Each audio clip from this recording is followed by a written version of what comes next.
Ser podcast.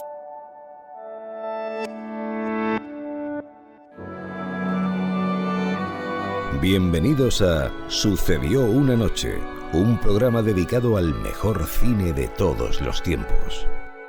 I wanna hide from the sun, I wanna live in the dark, I wanna go to the movies. Nobody's waiting outside, but I feel alright, 'cause I'm here on my own.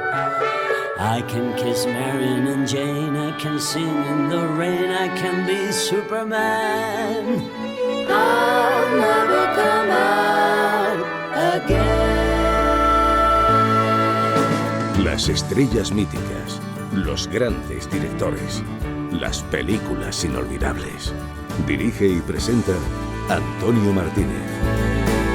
¿Qué tal? ¿Cómo estáis? Aquí estamos otra semana con nuestro cargamento de cine clásico. Elegíamos una película. Sí. ¿Podrías recomendarnos Pues una? bueno, yo he alquilado Sucedió una noche. Es una de sus películas favoritas. Y de las nuestras también. De hecho, da título a nuestro programa. Esta semana se han cumplido 90 años de su estreno y hoy queremos recordarla. También vamos a recordar a un periodista que se convirtió en guionista, y no uno cualquiera, para algunos el mejor guionista de la historia. Bonito desfile, Jamsey. Señor Hedge. ¿Cómo estás? Ben Hedge, Daily News. Vamos a hablar de películas con personajes reales con los directores de Buscando a Coque, película que tenéis ahora mismo en las pantallas. Y en Cuando el cine rompe los límites, traemos hoy un clásico de la ciencia ficción de los 50, Planeta Prohibido. ¿Planeta Prohibido? Esa no es la del robot. ¿No has visto Planeta Prohibido? Soy más de La Guerra de las Galaxias y Matrix. Pero si es la película en la que se inspiraron esas dos. Todo esto y algunas cosas más empezando ahora mismo. I wanna hide from the sun, I wanna live in the dark, and I'll never come back. El espectáculo está a punto de comenzar. Pero no se alarmen ustedes, no les cobraremos la entrada. Lo que el cine nos dejó. Es tan difícil ser alguien que la gente no olvida. Cuando hace casi 9 años comenzamos este programa, teníamos claro que queríamos hablar en él de las mejores películas, de los mejores directores, de los mejores intérpretes y de las mejores historias que ha conocido el cine. Y eso, aunque sabemos que muchas veces no es verdad, en la mitología del cine clásico aparece representado por un premio. Gracias al tío Oscar. Eso es, al Oscar. Por eso, a la par que hacíamos un guiño a la emisión nocturna del programa en la radio, decidimos llamarlo Sucedió una noche, como la película de Frank Capra, ya que fue la primera de la historia en conseguir las 5 estatuillas más importantes. Es decir, mejor guión, mejor actor, mejor actriz, mejor director y mejor película. Hoy en Sucedió una noche queremos hablaros precisamente de Sucedió una noche, la película que nos da título, ya que este jueves pasado, el 22 de febrero, se han cumplido 90 años de su estreno.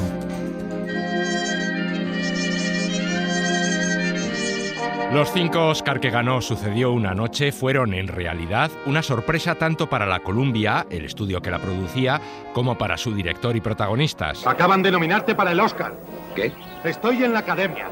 Han dado a conocer las nominaciones para el Oscar. Acaban de nominarte para el mejor actor. Ya el hecho de haber conseguido 5 nominaciones era un gran logro para un estudio pequeño, como era entonces la Columbia, pero nunca pensaban que las 5 se convertirían en premios. Así lo recordaba el director Frank Capra. Ganó los 5 premios más importantes. Fue la primera película en hacerlo. Y fue algo totalmente inesperado, porque la Columbia no tenía por entonces representación en la academia. No había miembros del estudio en ella, y nadie pensaba que pudiéramos ganar. Pero ganamos. El éxito de Sucedió una noche fue una carrera de fondo.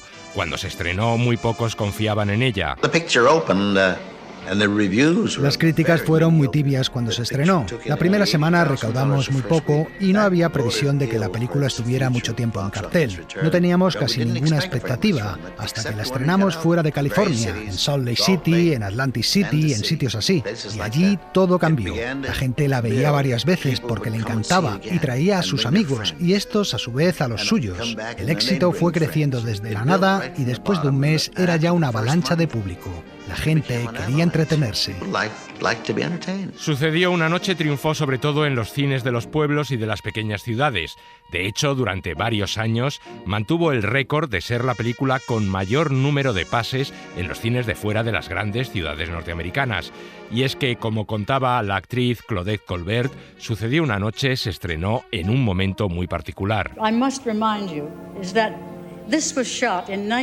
Debo recordarles que la película se rodó en 1933. Estábamos en medio de la Gran Depresión. La gente necesitaba un poco de fantasía, un poco de magia. Necesitaba creer en los sueños. Entonces aparecimos Clark y yo. Y gracias al mago Frank Capra, que hizo que cayeran las murallas de Jericó, nos enamoramos en la pantalla y el sueño se hizo realidad.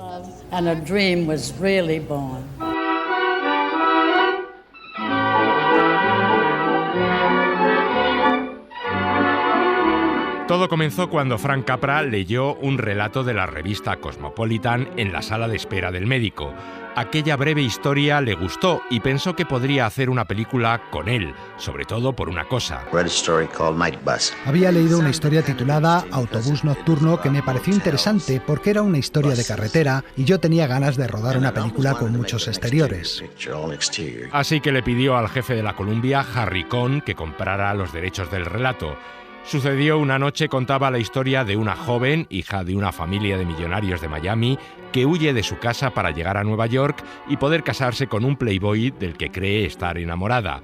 Por el camino conoce a un periodista arruinado y en paro que se ofrece a ayudarla, aunque no desinteresadamente. Aclaremos las cosas de una vez para siempre.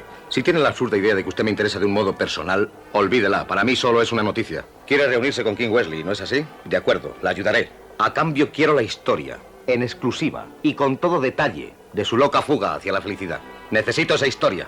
Le aseguro a usted que la necesito. Viajando en autobús, en coche o a pie, los dos recorren más de 3.000 kilómetros viviendo diferentes aventuras. Todo ello en el contexto de la Gran Depresión que en aquellos años azotaba al pueblo americano. No hemos comido nada desde ayer. Es que no tenéis dinero. Mamá lo gastó en los billetes. No sabíamos que costarían tanto. Pero mamá dijo que le habían ofrecido un trabajo en Nueva York y que si no íbamos lo perdería. Se pondrá bien en cuanto coma algo. Ten, muchacho. Cuando lleguemos a un pueblo, compra comida, ¿eh? Aunque llevaba ya 10 años asentado en Hollywood, Frank Capra no era todavía uno de los directores punteros del cine americano. La película tampoco adaptaba una obra conocida y su presupuesto era bastante modesto, por lo que no fue fácil encontrar a estrellas dispuestas a protagonizarla. No sé qué majaderías está diciendo, caballero, pero le advierto que no me interesa. Por mucho que Frank Capra intentaba convencerlas, actrices como Myrna Loy, Carole Lombard o Bette Davis rechazaban el papel femenino. Oiga, ¿es que acaso hablo en chino? Se lo ruego, déjenme en paz. Al final consiguieron convencer a Claudette Colbert a base de chequera. 5 actrices rechazaron el papel y solo pudimos convencer a Claudette doblándole el salario y con el compromiso de rodarla en 4 semanas, antes de sus vacaciones. Le pagarían $50,000, es decir, una sexta parte de todo el presupuesto de la película, a cambio de 4 semanas de trabajo. Además, su partener sería Clark Gable. Porque sí, el rey de Hollywood se vio obligado a subirse al proyecto. ¿Está dispuesta mi carroza? Vuestra carroza os espera, oh poderoso rey. ¡Abran paso al rey! Señores viajeros con destino a Filadelfia y Nueva York. Tampoco encontrábamos al protagonista masculino. Estábamos a punto de renunciar a la película cuando me enteré de que Louis B. Mayer quería darle una lección a Clark Gable y le convencí para que la forma de hacerlo fuera obligándole a actuar en mi película. Así que Clark Gable hizo el personaje. Louis B. Mayer, el jefazo de la Metro, el estudio al que pertenecía el actor, quería castigarle por sus recientes exigencias en materia de salarios y de elección de guiones. Mayer pensó que su participación en una producción barata de la por entonces poco importante Columbia le bajaría los humos. ¿Por qué me habré metido en este lío? Llevar a una mujer a los brazos de su marido. Debo ser un retrasado mental. Lo que parecía un engorro acabó siendo uno de los mejores papeles de la carrera del actor. Gable está espléndido en todas sus escenas, como aquella llena de picante sensualidad en la que enseña a la chica a mojar un donut en el café. Oiga, ¿dónde aprendió a mojar? ¿En la universidad? No irá a decirme que no debo mojar. Claro que no debe porque no sabe hacerlo. Mojar es un arte. No deje que se empape. Lo introduce y enseguida a la boca. Si lo deja demasiado tiempo se reblandece y se desmorona. Es cuestión de ritmo. Voy a escribir un libro sobre ello. Gracias, profesor. O esa otra en la que les toca dormir en la misma habitación y él coloca una manta a modo de biombo para mantener las distancias. Estas son las murallas de Jericó. Puede que no sean tan fuertes como aquellas que derribó Josué con la trompeta, pero sí más seguras. Porque yo no tengo trompeta. Escena que terminaba con un pequeño striptease del actor que causó una verdadera conmoción en la industria textil americana, ya que hizo descender drásticamente la venta de camisetas en los Estados Unidos cuando el público masculino comprobó que Gable no la llevaba bajo la camisa y decidió imitarle. Quizás le interese saber cómo se desnuda un hombre. Yo tengo mi sistema personal. Primero me quito el jersey, como ha visto. Luego la corbata y la camisa. Según el erudito Hoyle, ahora le tocaría el turno a los pantalones. Pero yo difiero en eso. Antes me quito los zapatos. Aunque sin duda la escena más recordada de la película es la del autostop. Hoy en día es un auténtico cliché, pero no así en 1934, y con ella la gente se tronchaba de risa. Oiga, ¿y si nadie se para a recogernos? Sí pararán. Es cuestión de saber llamar su atención. Usted es un experto, supongo. ¿Experto? Voy a escribir un libro sobre los autostopistas. El kit está en el pulgar, ¿sabe? Tras fracasar en todos sus intentos, la chica tomaba las riendas y hacía parar un coche levantándose la falda y enseñando la pierna. ¿Se me concede un margen de confianza? Acabo de demostrar que la pierna es más fuerte que el pulgar. Desnudándose del todo se habrían detenido 40 coches. Lo recordaré cuando necesite 40 coches. La química entre Clark Gable y Claudette Colbert era magnífica en la película, tanto que el público pensaba que el idilio continuaba en la vida real. Nos hemos inscrito como marido y mujer. ¿Ah, sí? Bueno, ¿y qué espera usted que haga? ¿Que llore de alegría? No, solo esperaba que me diese las gracias. Nada más lejos de la verdad. Claudette Colbert vivía por entonces un romance lésbico con Marlene Dietrich y él engañaba a su esposa con otras actrices, pero no con la Colbert, a quien consideraba una mojigata. Vete a tu cama, por favor. Durante el rodaje los actores no tenían ni idea del éxito que la película iba a conseguir. Era tan poca la fe que Claudette Colbert tenía en ella que, a pesar de ser nominada al Oscar, no pensaba asistir a la ceremonia y había decidido irse de viaje. Cuando en la Columbia recibieron el soplo de que había ganado el premio a la mejor actriz, mandaron a toda su gente en su búsqueda. Comprobados trenes hacia el norte, 30 agentes vigilando las carreteras. Seguiremos haciendo todo lo posible. La encontraron en la estación de Los Ángeles a punto de subir a un tren y la llevaron corriendo al hotel Biltmore, donde se celebraba la gala. La actriz subía a recoger el premio con un traje marrón corriente. Pero como ya hemos dicho, no fue el único Oscar que ganó la película. Expressing my thanks and sincere gratitude to Mr. Frank Capra, the director of It Happened One Night. Gable y Capra también consiguieron los suyos, así como el guionista Robert Riskin. Finalmente... ¿Puede entregarme el sobre, por favor? Y la ganadora es... Sucedió una noche. Lo sabía. Como decíamos al principio, Sucedió una noche fue la primera película de la historia en ganar los 5 Oscar más preciados, una proeza que en años siguientes solo lograrían otras 2 películas, Alguien voló sobre el nido del cuco y El silencio de los corderos. Aupada por el boca a boca y por sus Oscar, la película se convirtió en un gran éxito comercial. Supo entretenerme y divertirme. Se merece hasta el último centavo. No era extraño. Se trataba de una comedia de ritmo rápido, con diálogos mordaces e ingeniosos y adornada con un toque de romanticismo, lo que la convertía en un cóctel muy atractivo para el público. Además, suponía una nueva forma de actuación a la hora de representar las relaciones entre hombres y mujeres en el cine. ¿Me creerá si le digo que esta es la primera vez que estoy a solas con un hombre? Sí. Y es un milagro que no haya muerto de miedo.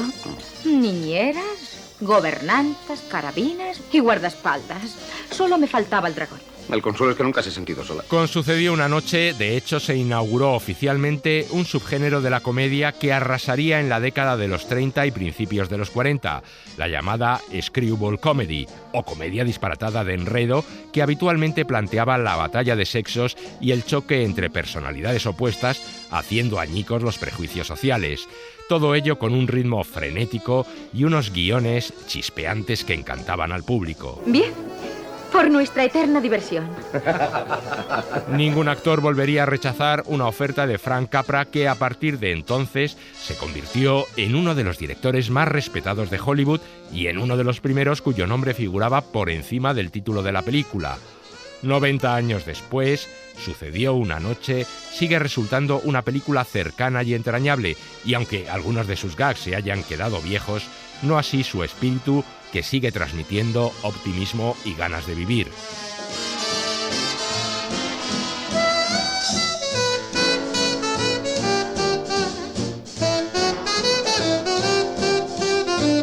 Y ahora ya sabéis lo que toca, nuestro juego de las películas. En la fiesta está Scott Fitzgerald. Escribe en su cuaderno de notas sobre un extraño hombrecillo llamado Leon Selwyn o Selman, quien parecía ser un aristócrata que ensalzaba a los ricos al charlar con la gente bien. Una hora después, Fitzgerald escribe: me asombré al ver al mismo tipo hablar con los criados. Ahora decía ser demócrata y su acento era vulgar. Parecía uno de ellos. Es la primera vez que Leonard Selig se hizo notar.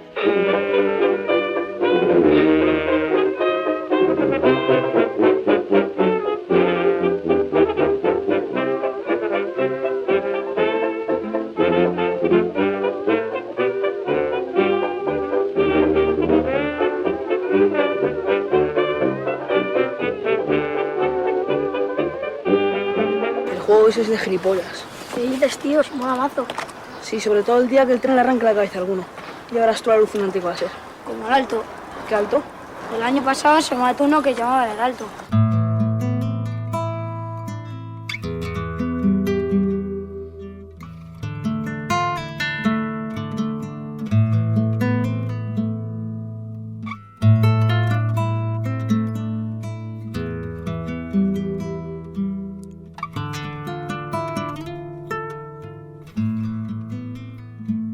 Señorita Farmer, en vista de su reiterada desobediencia a las condiciones de su libertad, unido a su injustificado ataque a su demandante, no me queda más remedio que condenarla a 180 días en la cárcel del condado.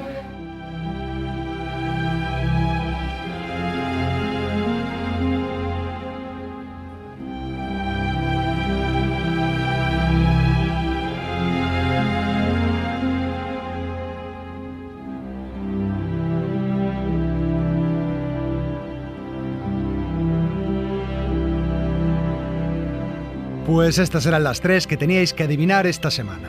La primera era Zelig, una película en forma de falso documental dirigida por Woody Allen en 1983, que contaba la historia de un camaleón humano que cambiaba de aspecto para adaptarse al medio en el que se desenvolvía.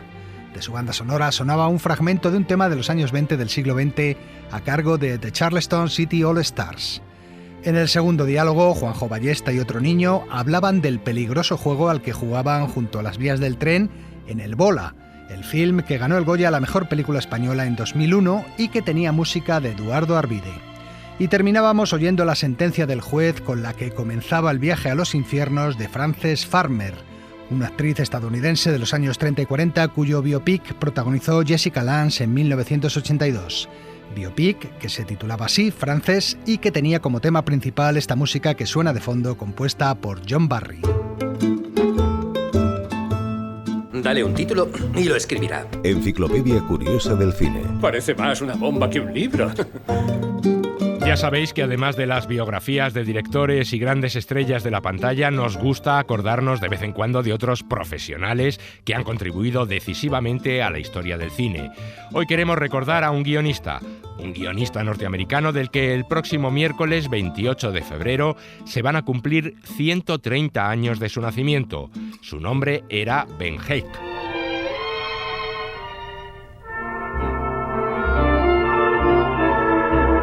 Le llamaban el Shakespeare de Hollywood y algunos le consideran el mejor guionista de la historia. Era también el mejor pagado, pero a la postre sus servicios resultaban baratos, ya que era el escritor más rápido y eficaz del cine, capaz en ocasiones de escribir hasta 4 guiones a la vez. El único e inigualable Ben Hecht. Su nombre figura en los créditos de más de 60 películas, una lista tan llena de grandes títulos que sería imposible entender el cine del siglo XX sin él. Ben Hecht tocaba todos los géneros, policíacos como Scarface, El terror de Lampa o El beso de la muerte, películas bélicas como Adiós a las armas. Tenía la idea fija de que le llevarían herido y con la cabeza vendada al hospital militar donde yo estuviera de enfermera. No suele ocurrir lo que se piensa. No fue una herida. Un obús le hizo pedazos. Comedias como Luna Nueva o La comedia de la vida, dramas como Cumbres borrascosas. Heathcliff, haz que el mundo se detenga. Haz que se detenga y se quede quieto y nunca más se mueva. Que los páramos no cambien. Y que tú y yo no cambiemos nunca. Cine de suspense como Encadenados o Recuerda, de Alfred Hitchcock. Tenemos que abrir esa puerta. Yo sé lo que hay detrás de ella, un crimen. No, es una idea falsa que se te ha metido en la cabeza. Westerns como Duelo al sol. Senador, esta es Perla. ¿Ah? ¿Quién? Perla Chávez, nuestra prima, ¿no te acuerdas? La invitamos a que viniera a vivir con nosotros. No tengas miedo, Perla, no eres ninguna intrusa. O películas de aventuras como Gunga Din o El cisne negro. Nosotros solo tenemos un barco. Será mejor que huyamos. No podremos dejar atrás al cisne negro. En una pelea nos reducirán a astillas. Pero además de esos 60 y tantos títulos en los que Ben Hecht aparece acreditado como guionista, hay otros. Parad. Esto es un desastre. Esos diálogos no funcionan. ¿No ves que no funcionan? Suenan a falsos. Esto es un desatino. Necesitamos a alguien que arregle esto y que lo arregle rápido. Cuando un productor o un director pensaban que era necesario mejorar un guión, resolver un problema de argumento, añadirle algo de humor o simplemente darle un poco de sabor, también recurrían a él. No es que el guión en sí sea malo, es insípido. Como apagafuegos sin derecho a firma, Ben paseó su pluma por decenas de películas más. Solo sé y comprendo una cosa, y es que te quiero, Scarlett. Pese a ti y a mí y a ese mundo que se desmorona a nuestro alrededor, te quiero. Reelaboró el guión de Lo que el viento se llevó con el rodaje ya empezado y aportó su granito de arena en otros muchos libretos, como el de Los ángeles con caras sucias, La diligencia, Cleopatra o Gilda. Si yo fuera un rancho me llamarían Tierra de Nadie.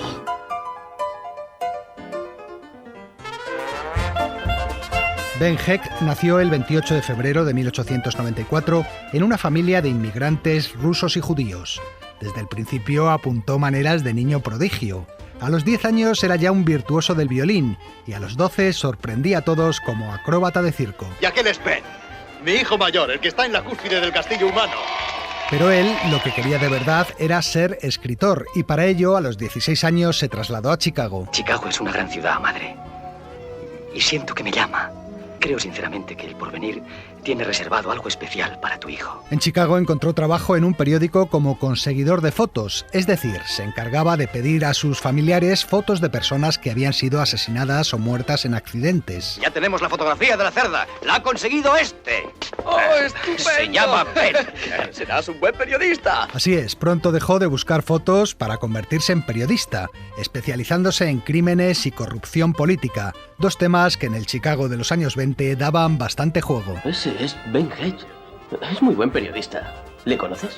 Sí, viene aquí a menudo. Pasó un tiempo también como corresponsal en Alemania, donde escribió su primera novela. A su vuelta se trasladó a Nueva York, donde editó varias revistas literarias. Un día conoció al también escritor Charles MacArthur y juntos escribieron una obra de teatro en la que Hecht satirizaba la profesión periodística tal y como él la había conocido en sus años de Chicago. ¿Qué te parecen esos titulares? ¿Cuál te gusta más? Todos son una birria. Lo malo es que no se le puede sacar mucho partido a la horca. Si por lo menos tuviéramos silla eléctrica en este estado, con eso sí que se pueden hacer auténticas filigranas. Williams en alta tensión. Williams asado vivo. La obra se titulaba Primera Plana y tuvo un éxito colosal en Broadway. De ella se harían con los años hasta 4 adaptaciones al cine. El éxito de Primera Plana hizo que el nombre de Ben Hecht empezara a sonar lo suficiente como para atraer la atención de Hollywood. Un día recibió un telegrama desde allí que le remitía su amigo y también escritor Herman Mankiewicz. ¿Aceptarías 300 a la semana por trabajar para la Paramount? Y eso es solo calderilla. Aquí hay millones a ganar y solo tendrás que competir con imbéciles. Firmado Mank. Y Ben Hecht dejó el periodismo y se marchó a Hollywood para convertirse en guionista. Conozco tus fiestas de despedida. En la de Ben Hecht, cuando se iba a Hollywood, le pusiste un soporífero en la bebida y tuvimos que llevarlo al tren entre 4. Con su primer guión, La ley de Lampa, consiguió ganar el Oscar. En él, el guionista vertió todos los conocimientos del submundo del crimen que había acumulado en sus años de periodista.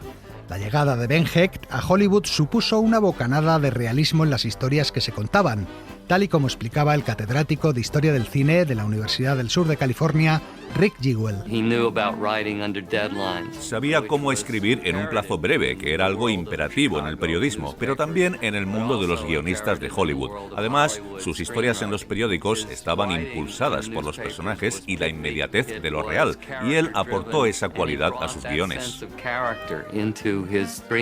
En 1940 adaptó él mismo su obra primera plana para la película Luna Nueva, que iba a dirigir Howard Hawks, cambiando el sexo de su protagonista. ¿Que no vas a volver a trabajar en el periódico? Eso es, señor Burns, ha acertado usted. Debes tener una oferta mejor. Claro que tengo una oferta mejor. Está bien, adelante, acéptala, trabaja para otro. Esa es la gratitud que me tienes. No me gusta ¿Qué eras que tú me hables cuando viniste aquí hace 5 años? Una colegiala con cara de muñeca que no sabía nada de nada. Si no fuera por mi cara, no me hubieras admitido. Es verdad, quería tener aquí a alguien a quien pudiera mirar sin asustarme. He hecho de ti una gran periodista, pero no valdrías ni la mitad en cualquier otro periódico. Formamos un gran equipo. Tú me necesitas, yo te necesito y el periódico a los dos. Necesitan los dos. Howard Hawks fue el director con el que más veces repitió Ben Hecht. Los dos eran grandes amigos y les encantaba trabajar juntos. También fueron famosas sus colaboraciones con Alfred Hitchcock. Fue el productor David O. Selznick quien les unió. Miedo me da ese gordo inglés poniendo en cada secuencia trucos y más trucos y más trucos. Necesitamos a alguien que le contenga, alguien a quien él respete, alguien que le ponga un poco de sentido común. Ya, ¿y qué tal Ben Hecht? El productor sentía cierta precaución ante la tendencia al truco y al efectismo del genio del suspense, y pensó que Hecht frenaría sus excesos. Juntos escribieron Recuerda. El guionista se encargaba de la estructura y la narración, y Hitch de adornar las escenas con su capacidad visual. Al año siguiente volverían a repetir con Encadenados, uniendo al argumento de suspense y espionaje una intensa historia de amor. ¿Recuerdas a un hombre llamado Sebastián? Era un amigo de mi padre. Estaba enamorado de ti. Yo no le correspondía. Bueno, está aquí. Es el jefe de una importante empresa alemana. Forma parte del grupo que puso en marcha la máquina de guerra alemana y la máquina no se resigna a estar parada. Asunto importante. Tiene todo el aspecto de serlo. Hay que establecer contacto con él. Tienes que verle mañana. Lo demás es cosa tuya. Agrádale y conquístale. Ben Hecht era también escritor. He leído todo lo tuyo. Las 4 novelas y las 2 obras de teatro. Bastantes más. Escribió 25 novelas, más de 200 cuentos y una veintena de obras de teatro. Tenía además otra faceta artística. Montó una orquesta en la que él tocaba el violín y en la que también estaba Harpo Marx. Groucho intentó unirse, pero el bigotudo solo sabía tocar la mandolina y sus habilidades musicales eran mucho menores que las de su hermano. ¡Cantad, que nos vamos al campo! ¡Cantad, que nos vamos de paseo! ¡Con el... Los Marx y Ben Hecht eran grandes amigos y el guionista colaboró con ellos en su película Amor en conserva. Guionista, escritor, músico... Por si no bastara, Hecht tuvo también otra faceta destacada, la de agitador político. Hecht era judío y fue uno de los primeros en llamar la atención en los Estados Unidos sobre el genocidio que se estaba produciendo en Alemania. El guionista consiguió llenar el Madison Square Garden de Nueva York y el Hollywood Bowl de Los Ángeles con una serie de discursos en los que advertía de la matanza que se estaba produciendo. Este es el fragmento de uno de ellos. Los alemanes han prometido entregar al mundo antes de final de año un regalo navideño de 4 millones de judíos muertos. Este es un problema que pertenece a toda la humanidad y es un desafío para el alma del hombre. Tras la guerra, Hecht se encargó de recaudar fondos para fletar barcos que llevaran a los judíos a Palestina, por entonces protectorado británico. Uno de aquellos barcos, de hecho, llevaba su nombre. Vamos a Palestina, capitán y tripulantes americanos. Llevamos a bordo 611 personas. La polémica estalló cuando en una entrevista Hecht justificó los atentados terroristas que el Irgun sionista cometía en Palestina contra los británicos. Señor Hecht, ¿cree que el asesinato está justificado en algún caso? Creo que el valor siempre está justificado. Eso hizo que fuera declarado persona non grata en Gran Bretaña y la razón también de que muchos de sus guiones los firmara con seudónimo, para evitar el boicot en las pantallas inglesas de las películas en las que trabajaba. Esto me deja más que claro que un guionista influye más en la opinión pública que un politicucho. Ben Hecht fue el arquetipo de guionista de los años 30 y 40. Hombres cultos, llegados del teatro o la literatura y con inquietudes políticas e intelectuales, un perfil que se fue perdiendo después de la guerra por culpa del macartismo. Hecht añadió además una profesionalidad que le hacía válido para todo tipo de proyectos, los más serios, pero también los más frívolos. Él fue, por ejemplo, quien escribió los diálogos de Marilyn Monroe en Me siento rejuvenecer, uno de los primeros títulos en los que destacó la actriz. Me alegro de que haya venido. Quiero mostrarle a usted algo. ¿De qué se trata? Están bien, ¿verdad? Las nuevas medias plásticas que usted ha inventado. Ah, el superacetato N91. Es un par experimental, el primero que ha salido de la fábrica. ¿No está orgulloso? Quedan bastante bien. Sí, ni se pueden romper, ni rasgar, ¿Ves ni nada, familiar por producto? mucho que se tire de ellas. Precisamente trabajaba en una biografía de Marilyn cuando Ben Hecht falleció el 18 de abril de 1964, a los 70 años de edad. Hoy se le recuerda como el guionista que personificó la época dorada de Hollywood, una figura que ha tenido una enorme influencia posterior, porque como dice el profesor Reed Jewell, si miras el conjunto de su obra te das cuenta de que fue uno de los verdaderos gigantes que destacaba en una época que estuvo llena de gigantes. Por eso para mí siempre será el guionista por excelencia.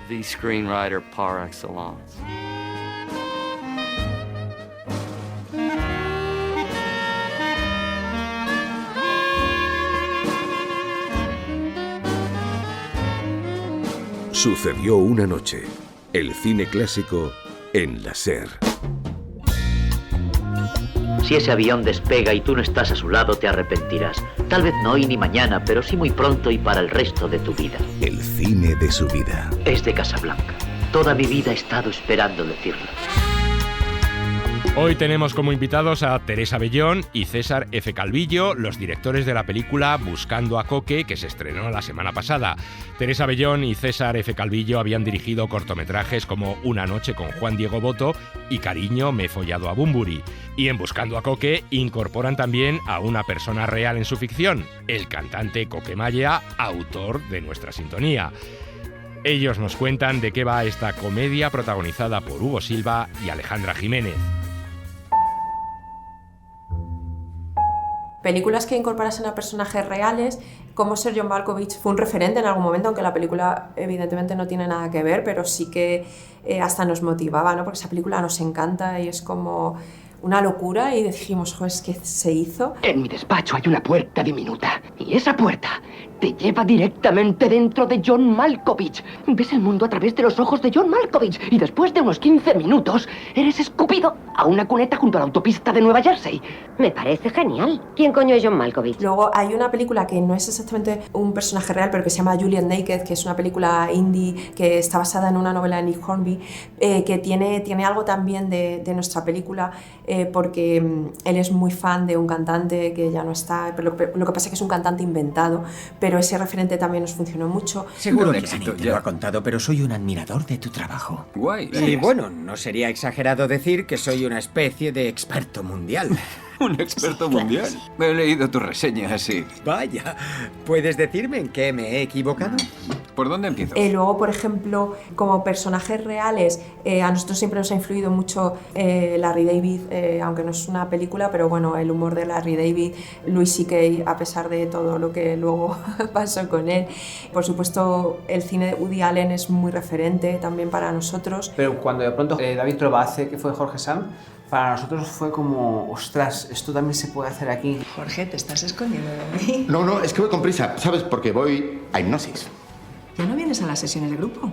No, y tampoco tengo que venir a las individuales. Dice la doctora que ya estoy curado. Nos pareció un guiño que hicimos, y creo que eso quizás es de las cosas que más nos ha marcado a nosotros como autores, el decir, ostras, nos gustaría ir por ahí con esta línea autorreferencial que nos parece súper interesante. Habitante de mi sangre, desde entonces hasta ahora.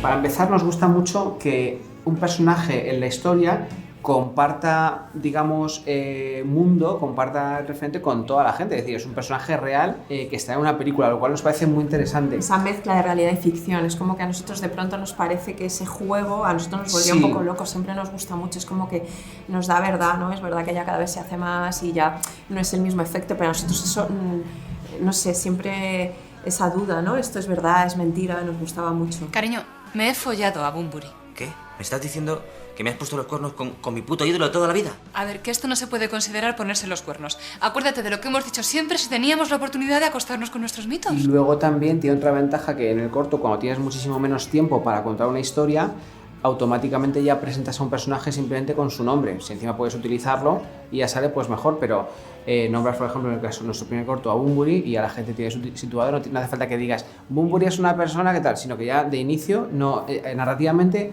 vas muy al grano. A ver, Ali, Bunbury es Dios, puede tirarse a quien quiera, modelos, actrices y hasta una sirena varada si se le ponen los huevos. ¿Qué quieres decir? ¿Que yo soy poca cosa para Bunbury? Luego nos permite jugar con esa imagen, construirla un poco también a nuestra voluntad. Porque, por ejemplo, con Coquemaya lo que hemos hecho ha sido utilizar su nombre, sus canciones, las referencias a su grupo, pero el personaje que hemos construido ha sido como un estereotipo de una estrella del rock, para que una persona que no conozca a Coquemaya en sí diga, vale, sí, es una estrella del rock con lo que implica que son muy golfos, que tienen como una trayectoria tal. Entonces, a ver, entiende que yo tampoco voy preguntándole a la gente si es mujer de un fan, porque si no, no folle. Todo eso creo que nos ha venido a favor, y aparte teníamos aquí el gran riesgo de qué pasa si Coquemaya te dice que no. Pues Coquemaya es que llegó, le dio el guión y entró al trapo y no nos ha cambiado ni una coma, con lo cual estamos súper agradecidos. Si hubiese dicho que no, seguramente habríamos hecho un Notting Hill, es decir, habríamos hecho pues, alguien que interpretase un personaje que no existe, pero que todo el mundo diga, bueno, pues este es como Julia Roberts en Notting Hill, que no se llama Julia Roberts, pero todo el mundo sabe qué hace ella misma. Ahora vamos a tocar No puedo vivir sin ti, del maestro Coquemaya. Ya estamos, de verdad, esta canción no es de Coquemaya, por favor. Llevas años enredada en mis manos, en mi pelo, en mi cabeza, y no puedo más. No puedo más. Siempre yo creo que a tus ídolos de la juventud probablemente les tengas un cariño, aunque ya no te representen, ¿no? Pero forma parte de tu vida y a lo mejor es como ese primer novio o algo así, ¿no? Que siempre va a haber algo ahí que te conecte, pero yo creo que sí, que evolucionamos y tenemos que evolucionar en todo, incluidos los ídolos. Mira, es que antes has dicho que esta canción es de Coquemaya. No es del todo correcto. Él la sigue tocando en solitario, pero es de los Ronaldos, de cuando se volvieron a juntar en 2007. Y hay veces también que los propios ídolos te lo ponen muy fácil para que evoluciones. Porque el caso de Michael Jackson a mí es una cosa que me explota la cabeza. O sea, que creo que todos hemos sido fans de él o de su música, y me fascina que hoy en día a los niños les encanta Michael Jackson. Claro, no saben todo lo que envuelve la figura de Michael Jackson. Y claro, ya hoy en día la gente más mayor nos da cosa de decir, pues me encanta Michael Jackson, porque es como un personaje, es como muy controvertido. Pero hay veces que son ellos mismos los que dices, bueno, te sigo, pero ya desde una distancia, porque no... ¿Coque? Tío, estoy en el baño. Y luego los fans, sobre todo los que van que creen que tienen como un carnet premium de fan, luego son los primeros como que se diferencian del resto, ¿no? Que yo recuerdo mucho cuando Dover, el grupo de música, que decía a la gente, no, es que se han vendido, es que eran buenas cuando hacían... Dice, bueno, vale, o cuando esta gente que te dice, a mí me gustaba, pues pon Dover cuando no eran Dover, o sea, que me gustaba Coquemaya cuando no era Coquemaya, entonces ¿quién era este señor? Cuando no era Coquemaya, ¿quién era? Era otra persona, o sea, decimos muchas tonterías. César, tengo que contarte una cosa, me acosté con Coquemaya. Nosotros creo que hemos construido un personaje que va más allá, que habla de una relación muy sana, nada tóxica, incluso en un momento tan delicado como este, pero entendemos que el personaje en un momento calentón, claro, o sea, Coquemaya no quiere verle más, y aún así hay momentos, hay un encuentro en el que sale el fan que lleva toda la vida deseando encontrarse el mito. No puedo vivir sin ti, no hay manera, no puedo estar sin ti, no hay manera.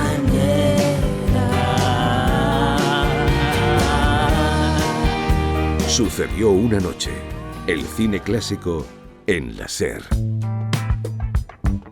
Jack Bourbon presenta Puente de mando todo dispuesto. Potencia impulsora a su discreción. Cuando el cine rompe los límites. El futuro es nuestro mundo. El futuro es nuestra época. Las mejores películas del cine de ciencia ficción. Un mundo que permite que nuestros sueños científicos y tecnológicos se hagan realidad.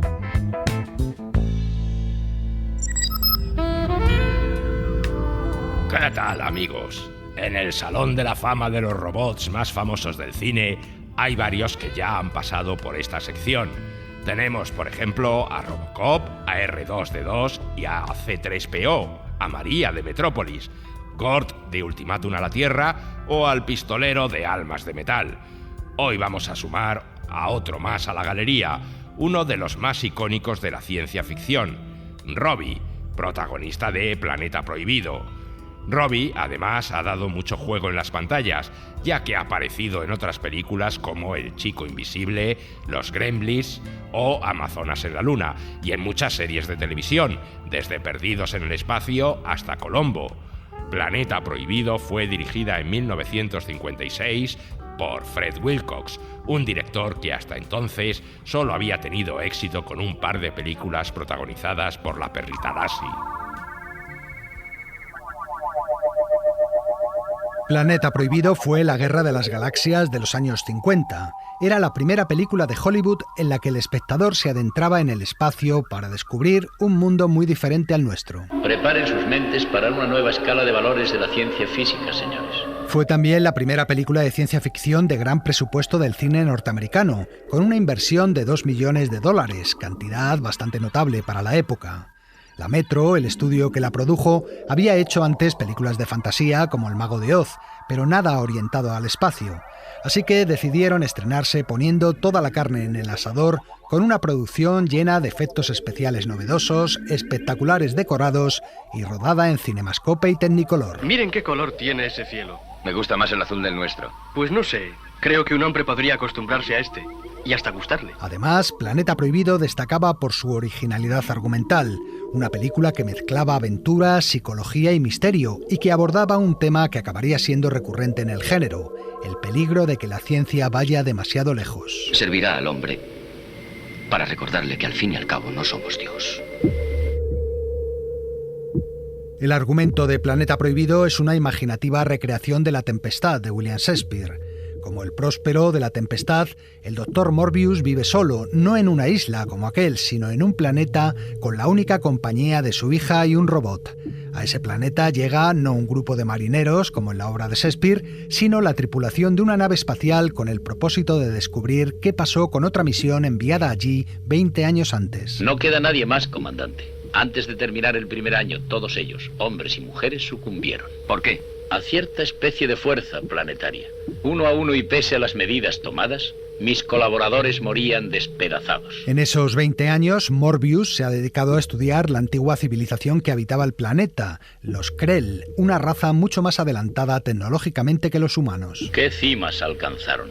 Pero luego, cuando según parece se hallaban a punto de lograr una suprema consecución que hubiera sido la coronación de toda su historia, esta raza que lo era todo menos divina pereció en una sola noche. Esa fuerza invisible y terrorífica que destruyó a los Krell y más tarde a los miembros de la primera expedición comienza a atacar ahora a los recién llegados al planeta. Le previne mientras su nave estaba en el espacio. Le rogué que no se posara en este planeta. Eso solo ha sido un tanteo. Permanezca aquí y el siguiente ataque a sus hombres va a ser más mortífero y general. Dígame, ¿cómo sabe eso? Una corazonada. El monstruo de Planeta Prohibido tiene lo que podíamos llamar raíces freudianas. Morbius, ¿qué es el id? En otros tiempos se utilizó para describir la base elemental del subconsciente de la mente. Monstruos del id. ¿Ah? Monstruos del subconsciente. Al multiplicar la capacidad de sus mentes, el subconsciente despertó también la parte oscura y animal que había en los Krells, igual que le ocurrió 20 años atrás y le está ocurriendo ahora a Morbius. Pero como usted, los Krells se olvidaron de un peligro mortal, que sus propios subconscientes odiaban y tenían deseos de destrucción. La bestia. La insensatez primitiva. Hasta los Krells evolucionaron partiendo de ese principio. Aquí más que nunca tiene sentido la famosa frase: el sueño de la razón produce monstruos. James Cameron. Planeta Prohibido es una película asombrosa, y no lo es solo por sus logros técnicos para su época, sino por el alcance de su escala imaginativa. Tenemos esa magnífica civilización, los Krell, que crearon maravillas y que creían haber evolucionado más allá de su parte animal, como nos pasa a nosotros, y en el fondo no es así. Todos los demonios siguen dentro de nosotros, pero reprimidos. Las motivaciones de Morbius eran buenas, pero la semilla del fracaso estaba ya en su interior desde el principio, y era la arrogancia de creer tener un poder divino.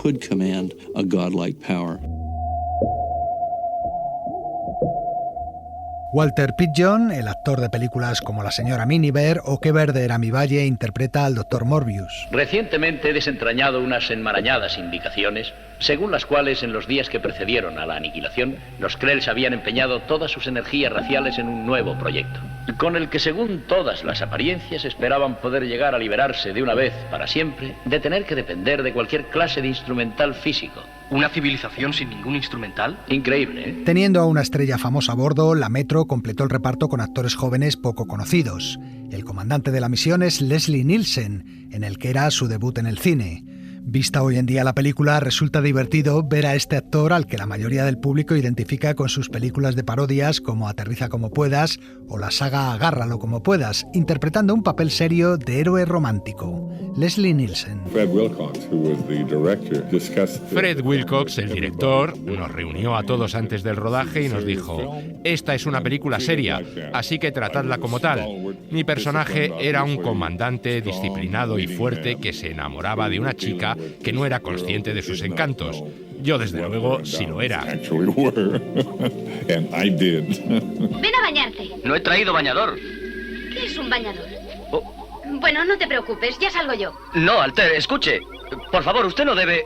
No grites y espérame ahí. En un segundo me habré secado. Sí, bueno, me volveré de espaldas. La chica de la película es Anne Francis, una actriz que sobre todo hizo carrera en televisión. Supongo que sabrán ustedes disculpar a mi hija. Ella no ha conocido jamás a otros hombres que a su padre. Y yo espero que usted también sabrá disculparnos. Somos jóvenes y hemos estado encerrados en el hipervehículo más de un año. Lo que acabamos de ver nos ha parecido el cielo. Los modelitos de Anne Francis causaron furor en la época.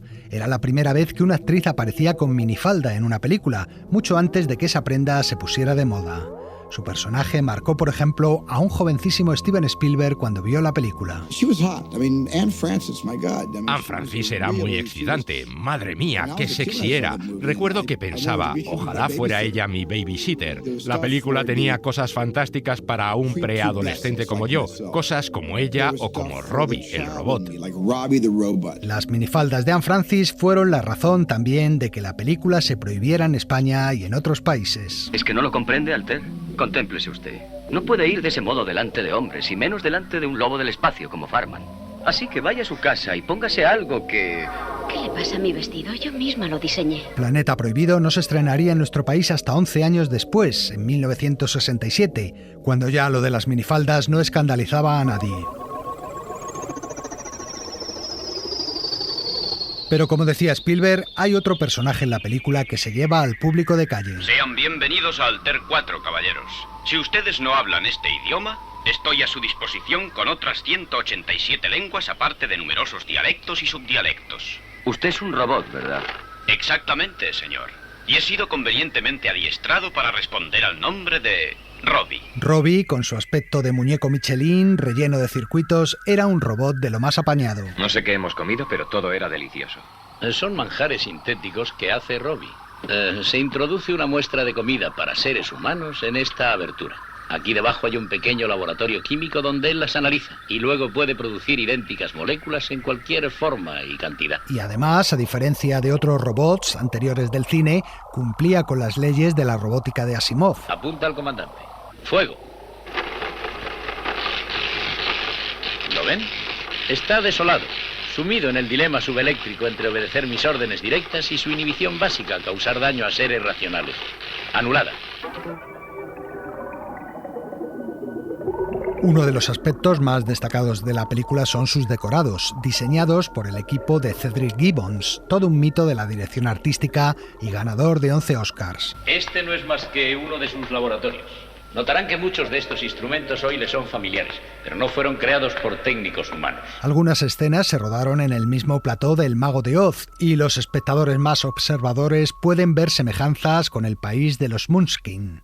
Otros decorados ocupaban platós enormes. Leslie Nielsen otra vez. Tenían que ir de un extremo al otro del decorado situado en el plató más grande de la metro, y era tan largo como un campo de fútbol americano. Los decorados más espectaculares son los del mundo subterráneo de los Krell. Miren abajo, ¿les da miedo? Un total de 7.800 plantas y 400 cañones ventiladores como este. Maquetas, cicloramas, efectos de cámara. La película cuenta con efectos especiales que resultaron muy innovadores en su época. La Metro pidió prestada a la Disney a uno de sus dibujantes más notables, como era Josh Midor, que realizó con animaciones efectos como el vapor de la nave al aterrizar, las luces que salen de la cabeza de Robbie o los disparos en forma de rayos. ¡Fuego! Capitán, el blanco en que damos es invisible. También diseñó al monstruo, cuya silueta iluminada solo era posible ver cuando se le disparaba con rayos. Era como una especie de silueta gigantesca al recibir los rayos desintegradores. ¿No puedes explicarte eso? No. En fin, el caso es que luchamos y perdimos. Supongo que volverá.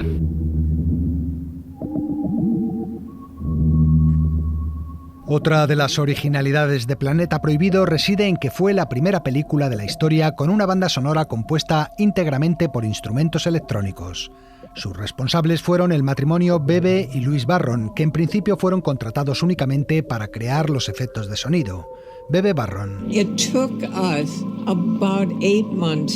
Nos llevó como 8 meses hacer los sonidos de los efectos especiales y les gustaron tanto que nos encargaron componer toda la banda sonora de la película. Era muy difícil crear música así. Llevaba muchísimo tiempo hacer cualquier sonido. La pareja creó una música que resulta muy inquietante y acertada para el misterio de la película. La Federación Americana de Músicos se opuso a que su trabajo fuera calificado de banda sonora, al no utilizar instrumentos musicales, y en los títulos de crédito de la película aparecen como autores de tonalidades electrónicas. No habría por entonces ni una docena de personas que nos dedicásemos a hacer música electrónica. Y no se comercializaban equipos, así que Luis tuvo que construir todos los aparatos. Planeta Prohibido no fue un fracaso de taquilla, pero no recaudó todo lo que habían previsto. Esto tuvo malas consecuencias para las producciones de ciencia ficción, que en los años siguientes volverían en su mayoría a los bajos presupuestos y a la serie B. Hoy en día, Planeta Prohibido está considerada un clásico indiscutible del género, probablemente la película de ciencia ficción más representativa de la década de los 50.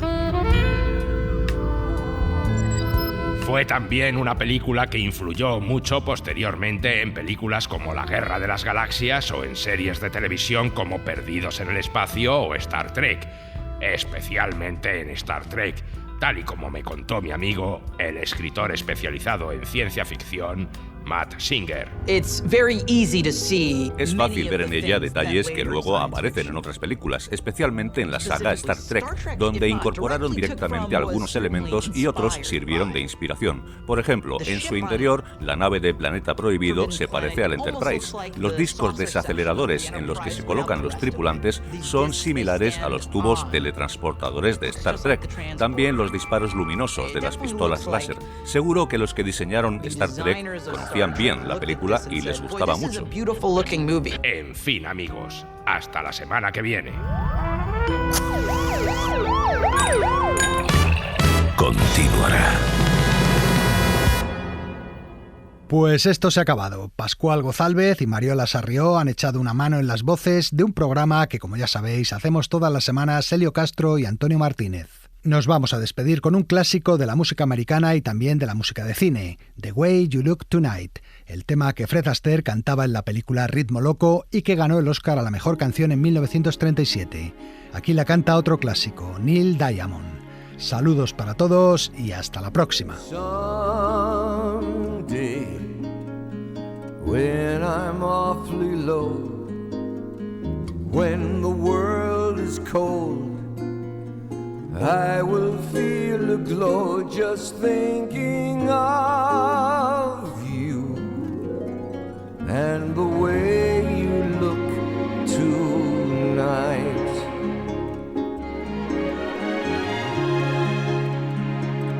Oh, but you're lovely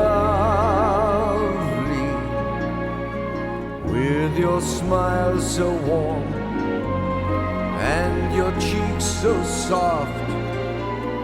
There is nothing for me but to love you just the way you look tonight.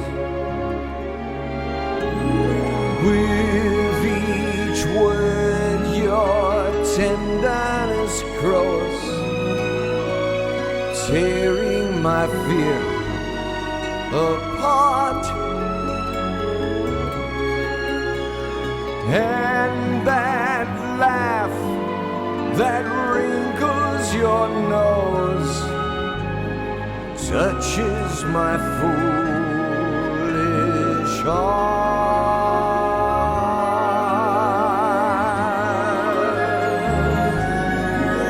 Oh, lovely, never, never change. Keep that breathless charm. Won't you please arrange it, 'cause I love you just the way you look tonight.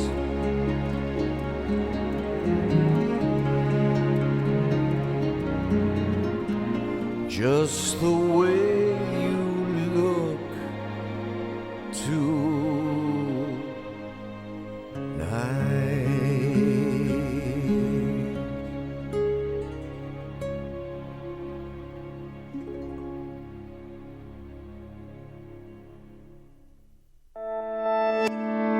Cadena SER.